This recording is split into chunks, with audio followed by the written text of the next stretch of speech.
Every obstacle is an opportunity. The story of Emily Jones. Emily Jones was 28 years old and worked in a small bookstore. She had always loved books because they transported her to other worlds where anything was possible. But her reality looked different. Emily dreamed of opening her own store with rare and unique books, a place where people could find inspiration. However, after several unsuccessful attempts to find funding, she decided to put her dream on hold until better times. One evening, she sat in her small apartment with a book in her hands, but she couldn't concentrate on reading. Her thoughts revolved around a job that no longer brought her satisfaction and a dream that seemed unattainable. On the shelf in front of her was a book called The Power of Small Steps that her father had given her. Emily opened it to a random page and saw the words, "A dream seems impossible only when you haven't taken the first step." This phrase made her think. The next day, instead of her usual route to the grocery store, Emily decided to go to the local flea market. There she found a box of rare books that someone was selling for a penny. She bought a few of them, not knowing what she would do next, but she felt her passion reawaken in her heart. That evening, Emily decided, "I'm going to start small, even if it's just one step." Emily decided to take action. She cleared out a corner of her apartment, turning it into a small exhibition space for books. She took some photos and posted them on social media, writing, "Rare books are looking for new owners. All books have a story ready to inspire you." Her post did not have much resonance. Only a few people responded, but one of them, a woman named Sarah, asked if Emily could find a special book for her, a first edition of her late father's favorite novel. This request inspired Emily. She felt that she could do more than just sell books, she could help people find something important to them. Emily spent several days searching. She contacted booksellers, looked at online auctions, and even traveled to a neighboring town to attend a book fair. And she managed to find the right book. When she handed it to Sarah, she cried and said, "This book gives me back a piece of my father. Thank you for this." These words became a moment of realization for Emily. She was doing something meaningful. After this event, Emily began to work hard. She continued to look for unique books, created small collections by topic, and offered them on social media. The feedback gradually grew. People wrote to her from different parts of the city, and sometimes even from other regions. Each story in the book and each client's request gave her work meaning. Emily quickly realized that her apartment could no longer accommodate all the books. The shelves were filled to the brim, and clients were increasingly asking to meet in person to select books. She decided that it was time to take the next step, to find a space for her first store. She hesitated for a long time, as renting a space would require significant expenses that she did not have. But one day, while walking down the street, she saw an ad for a small but cozy room for rent in the historic part of town. "This could be the perfect place for my store," she thought. Emily decided to take a chance. She gathered all her savings and also asked friends and family for help. Her father, who had always supported her love of books, said, "Dreams are worth fighting for. We will help you." For several weeks, Emily worked on decorating the room. She transformed it into a warm and cozy space with wooden shelves, soft lighting, and a reading nook. The opening day was one of the most important days of her life. She invited friends, clients, and everyone who had supported her on her journey. The first visitors were people who followed her on social media. They brought their friends and acquaintances, and some even brought old books to donate to the store. One woman said, "This is not just a store, Emily. This is a place where books come to life." Within weeks of opening, the store began to attract attention. The local newspaper wrote an article about the new center of literature in town, and customers began to leave warm comments about the unique book selections and special atmosphere.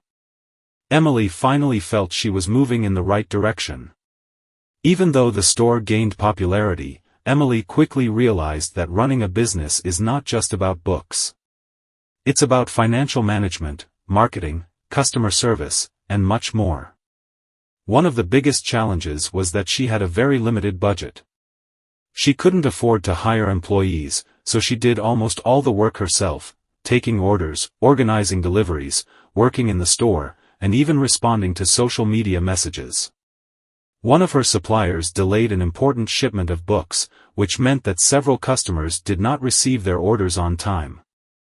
This caused negative feedback, and Emily felt like her efforts could be devalued because of one mistake.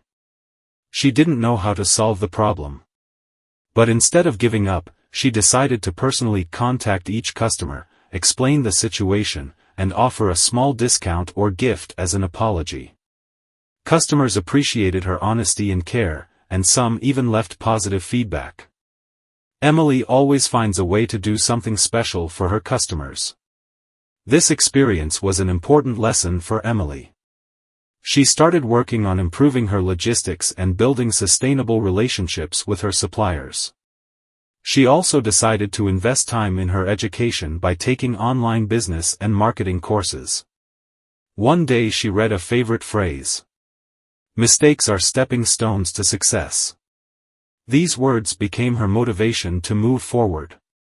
After Emily learned how to overcome crises, she started thinking about expanding.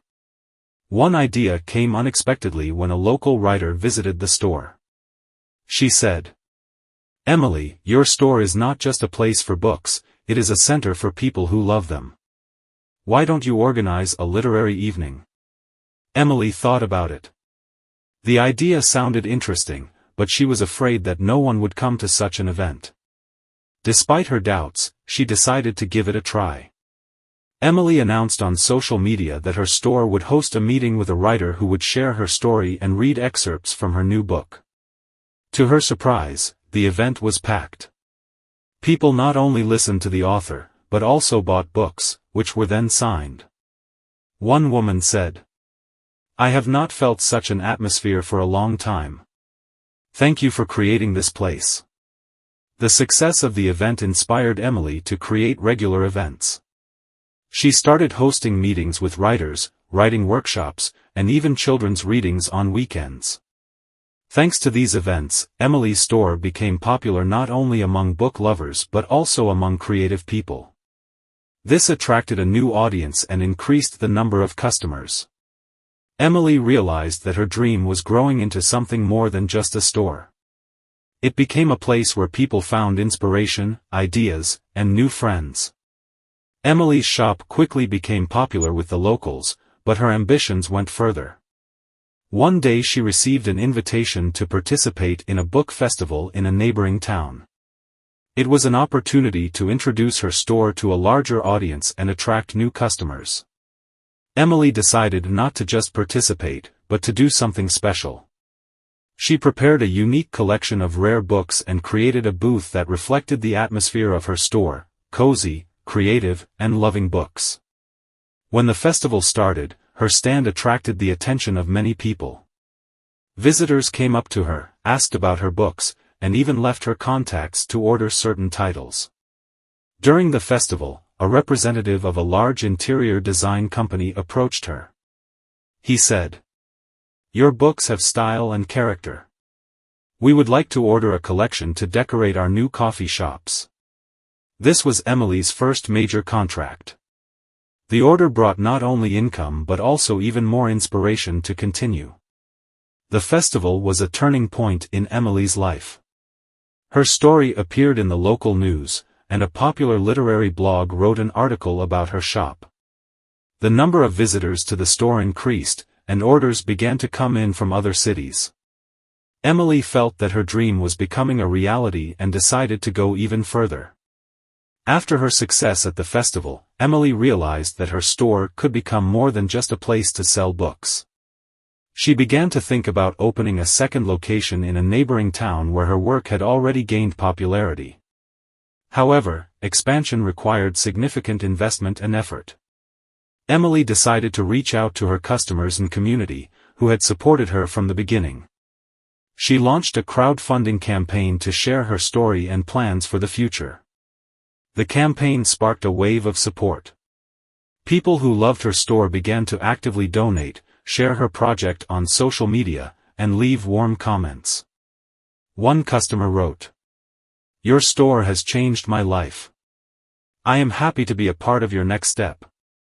Thanks to the community's support, Emily raised enough money to rent a second location and build a team.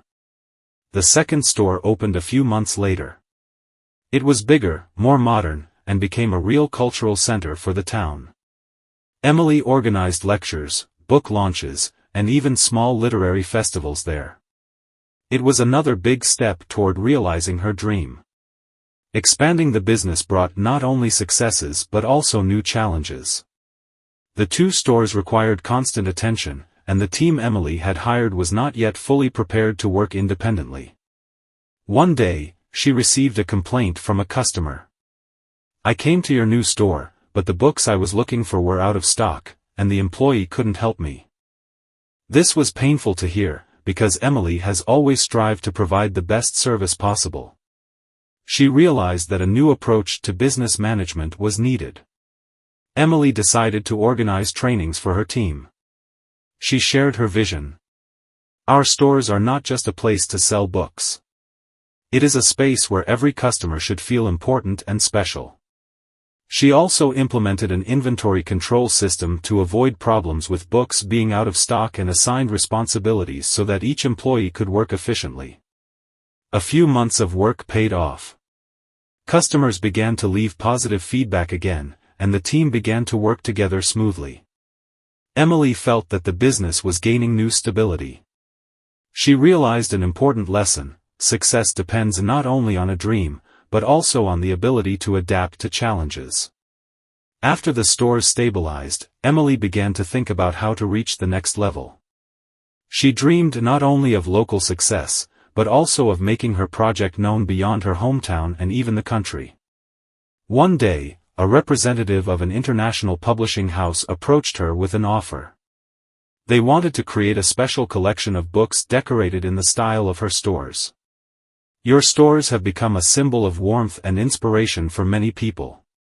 We want to do something unique with you," the representative said. Emily agreed and actively participated in the creation of the collection. She chose books that were not only interesting but also had a deep meaning. Each book in the collection had additional notes from Emily, in which she shared her thoughts on how these stories could inspire readers. The collection was a huge success, sold in bookstores around the world. People wrote to her thanking her for helping them find motivation and inspiration. Thanks to this collaboration, Emily was invited to speak at an international conference on the development of reading culture. She spoke about her journey, starting from a small room in her apartment to 2 stores and an international project. She concluded her speech with the words, "A dream can start with a small step, but if you don't give up, it can become something great." Fame and recognition did not change Emily. She remained true to her principles and strived to do more for her community. One day she decided to start a fund to support young authors. The goal of the foundation was simple: to help talented writers find their readers. Emily allocated a portion of the profits from her stores and international collection to fund young talent. Through the foundation, the first book of a young writer who had long struggled for recognition was published. At the book's presentation, the author said in tears, "If it wasn't for Emily's support, I would never have dared to publish this book.